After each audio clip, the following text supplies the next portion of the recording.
Good morning, everyone. We are Mishna Meiser Sheni, Perek, Dalit, chapter 4, Mishnah Gimel, Mishnah 3. The halacha is that when a person separates Meiser Sheni and then wants to redeem the Meiser Sheni onto money, wants to transfer the sanctity onto money, the Torah says that the owner has to add a fifth of the price for the redemption.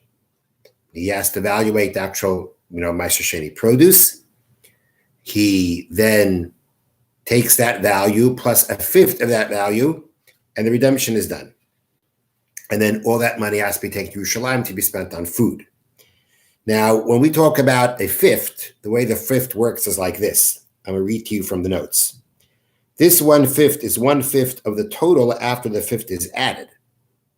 For example, if the Meiser Sheni is worth 4 dinars, he redeems it for 5 dinars. The extra dinar is 1/5 of the total, although it is 1/4 of the Meiser Sheni's value.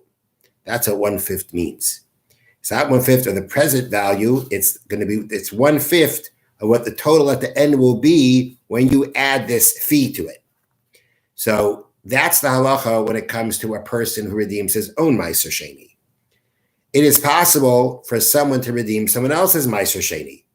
If the other person if the owner of the Meiser Sheni gives him permission to redeem it, then he can do it. And if he does it, he will redeem it. Now, anytime you redeem Meiser Sheni, the fruit becomes chulin, it becomes non-sanctified. If someone else redeems that Meiser Sheni produce, he gets the fruits and the money that he redeemed the Meiser Sheni onto. He has to take that money to Yerushalayim and spend it on food. So the Mishnah discussion is going to be now in a situation where a balabayis, the owner of the fruit, that's the balabayis, the owner, gives someone else permission to redeem. Who's going to have the precedence? Who's going to be the one who has precedence to do it? Now, of course, as we said before, the only possibility for someone else to be able to redeem Meiser Sheni is if the owner gives permission. If he doesn't give permission, he can't do it. But once he gives permission, is there precedence to one over the other? So let's see. Balabayis Omer B'Sela. The Balabayis says that he is going to give a Sela towards the redemption of the Meiser Sheni produce. The Ba'acher Omer, and someone else, not the owner, says, B'Sela, he also offers a Sela. So they're both the same. And therefore, what I think, no difference who does it. They're both offering the same amount of money. The same amount of money is going to go to Meiser Sheni. So what's the difference who does it? The answer is Balabayis Kodim. The owner goes first. My understanding is it means he should go first. Because he adds a fifth.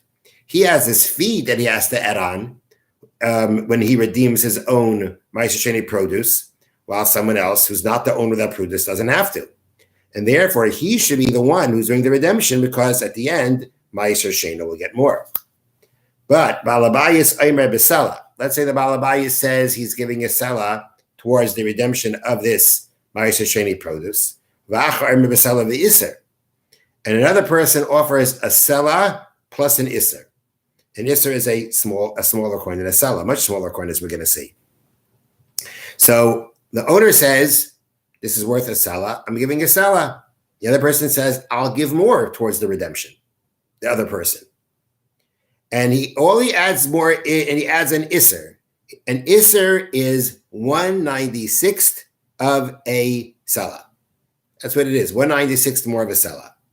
So what comes out is that if the Balabayis does the redemption, if the owner does the redemption, he's going to add a fifth, which is really 1/4 of a Sela, which an Isser is 24. He's going to give a Sela plus 24 Isurim. The other person who isn't going to add a fifth, but who offered more towards the actual value, the actual redemption, would only be adding 1 Isser, 1/96th of a Sela to the Sela. Nonetheless, the Mishnah says, Eshel Sela ve'Isser Kaidim, the one who offers, the one who bids a Sela and an Isser, he bids towards the redemption itself more, he goes first. Because he added to the principle. What that means is that we're going to learn in the next Mishnah that it is possible for a owner of produce to get his way out of having to give the fifth. There's ways of doing that.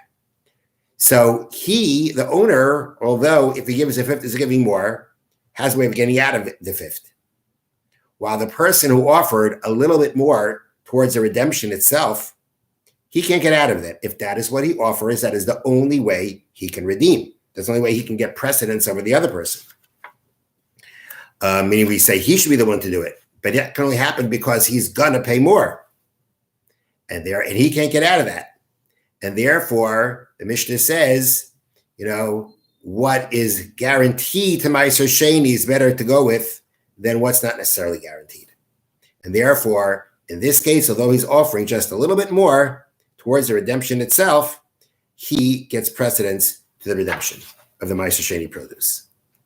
Now the Mishnah continues and says, Hapai de Meiser Sheni Shaloi, one who redeems his own Meiser Sheni, meaning it's his produce, Meiser Alav Chamishis, he has to add a fifth. That's the fee, as we said before. Bein Shehu Shaloi, whether it's his, meaning it's always been his, he grew it, or he grew it in his field, Ubein Shenit Eloi B'matana, or whether it was given to him as a gift. He was given a gift, and he separated the Meiser Sheni, and now he wants to redeem it. So although it didn't grow in his field, nonetheless, since it was his when he separated the Meiser Sheni, he has to add a fifth. Now, the Bartanura points out that when we talk about getting a gift, the gift is, as I just explained, is in a specific case, and that is that the case is not, we'll start, where somebody separated Meiser Sheni and then gave you the Meiser Sheni produce as a gift, and now you want to redeem it, and now you want to redeem it. So that cannot be the case here when we say that you have to add a fifth, even if it was given to you as a gift, because you cannot give Meiser Sheni as a gift. That's the halacha. Meiser Sheni is not yours to be able to gift it to someone. And therefore, the case of a gift is where it was before I separated the Meiser Sheni. It's what we call tevel, untithed produce. That you can give someone as a gift. Okay, so he received the tevel, he received the untithed produce, and then he declared the Meiser Sheni. Okay, that's called his Meiser Sheni. Even though he didn't grow in his field, that's called his Meiser Sheni because he owned the tevel to which the Meiser Sheni was separated from. That's called his Meiser Sheni, and if he wants to redeem that Meiser Sheni, he will have to add the fee of a fifth.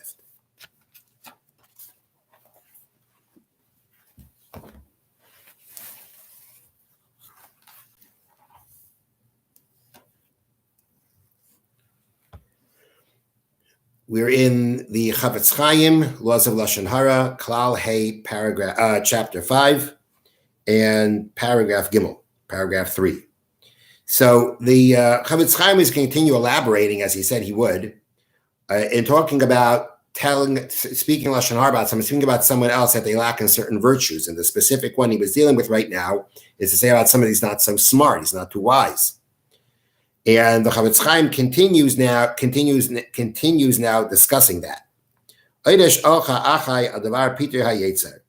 Let me ask my brothers regarding another matter which the evil inclination tries to convince us that there's no problem doing this. Because the Yitzhar say it's not Lashon Harah, you're not saying anything wrong about him. It won't really make much of a difference. Whatever way that the Yitzhar tries to convince you that this kind of negative talking about someone else you can do. Think about it on yourself. If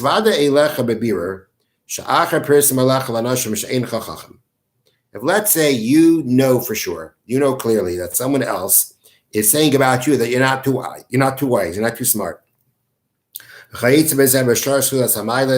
Or any time regarding any virtues. You'd have a lot of complaints against him for that. And you think about him saying, what kind of foolishness did he see upon me that he should say this?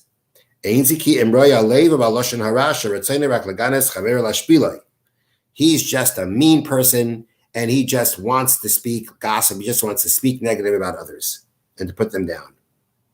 That's what you would say about someone. That's what you think about someone who would to say that about you. And now when you do the same to your friend,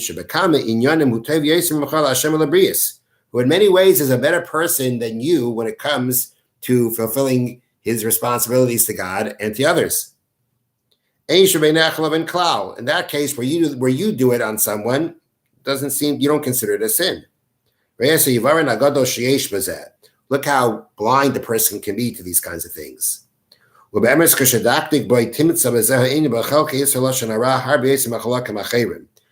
you deal with speaking about someone's lack of virtues, you actually encompass many of the different facets of Lashon Harah that there are.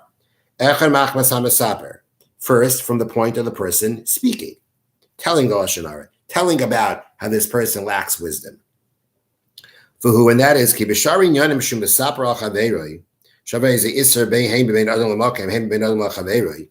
when you go in and speak about someone else that they did something wrong, whether it be a sin between man and God or between man and his friend, the Chavetz Chaim is always going back and forth between clarifying that don't make a difference between speaking Lashon Harah, speaking badly about a person to say he did something wrong or to say that he's lacking a virtue. Because actually when you say he's lacking a virtue, it can be worse. Because when you speak about someone regarding a wrongdoing, there are many times that you're doing it for what the Chavetz Chaim calls kinas emes, being zealous for the truth. That means when somebody does something wrong, people are bothered by it. It bothers people when they see people doing something wrong. Although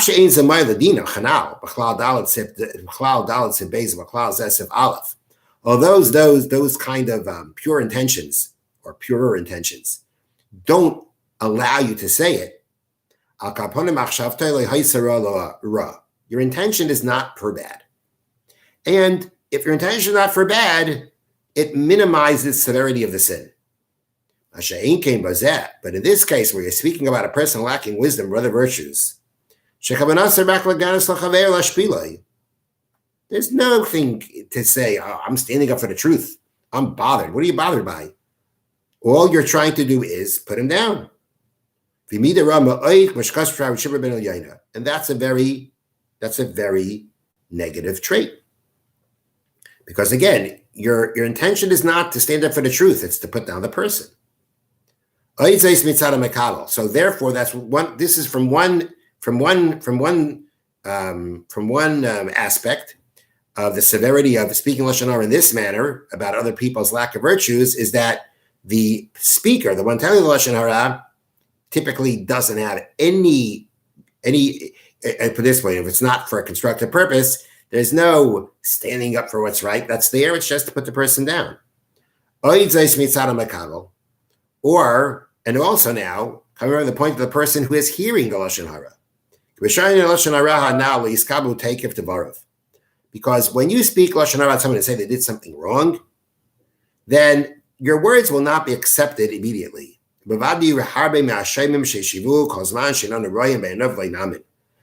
a lot of person who will say, look, you're telling me he ate something not kosher? We're not going to accept that so fast if we haven't seen it with our own eyes.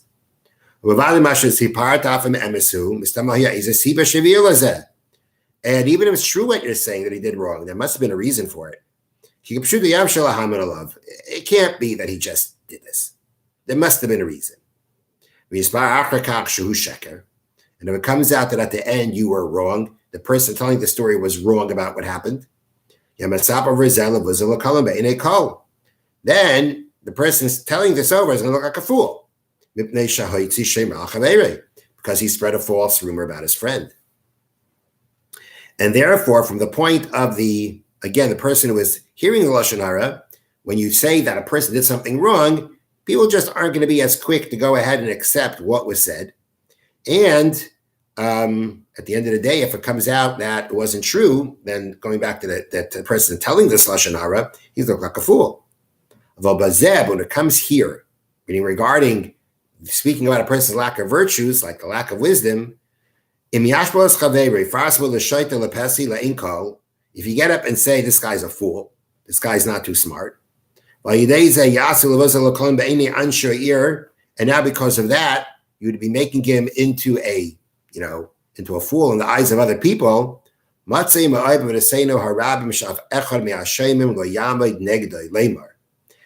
you go in and tell it, and now you start going over to people and telling them this guy's not too bright, it is very rare to find someone who's going to stand up and say to you,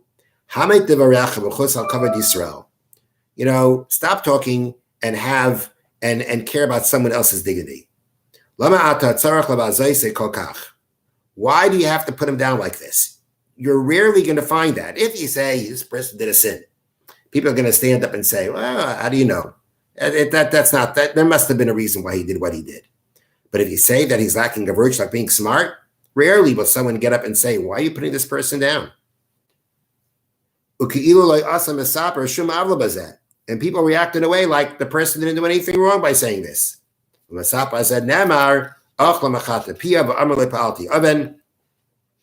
a person goes ahead and this is going back to the Masaper, the person who has devoured and caused destruction with his mouth and says, I did nothing wrong.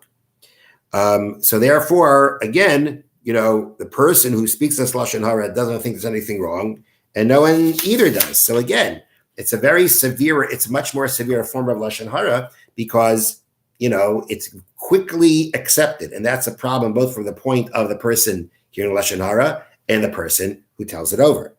Now, in the footnote, the Chavetz Chaim adds something very interesting. Now, so again, you're saying about a person that a person's foolish. Let's say you want to do this, and you want to say about a person that he acts foolish. You're doing it to try to quiet down a quarrel. Going for instance, Reuven has a strong dislike for Shimon for something that Shimon did. Person did what Shimon did to him, spoke about him. Okay, now Reuven's really upset.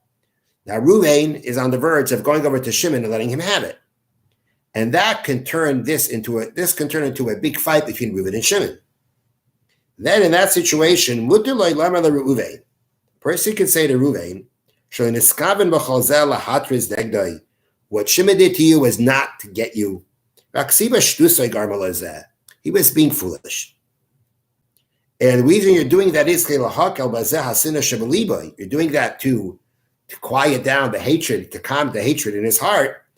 That would be okay. A mitzvah nami'ika, it can be a mitzvah, and it's even a mitzvah. Meaning you're not categorizing this person to people as a foolish person, as an unwise person. But rather, you have a specific case, you're dealing to the specific person who has a problem. His friend Shimon did something against him, and Reuven's really upset. You want to calm Reuven down. So you can say, Reuven, he wasn't thinking. He was just being foolish. He didn't mean to hurt you. He didn't mean to put you down. He just wasn't thinking. He was acting foolishly. It's not personal. If that is something, so you're telling someone about someone else that they didn't act too smart. But again, in this situation, your intention is what we call toelis, constructive purpose, trying to calm him down. That wouldn't be Lashon Harah, because as Chavetz Chaim said before, I'm not trying to put the other person down just for putting him down. I'm trying to benefit someone, and that person himself also, because it shouldn't turn into a fight. And in that situation, so the Chavetz Chaim is not Lashon Harah, u'mitzvah namayika. And if you know it could work, and it work in the right way, it's even a mitzvah to do that, because it's a mitzvah to prevent a fight from taking place. Have a wonderful day.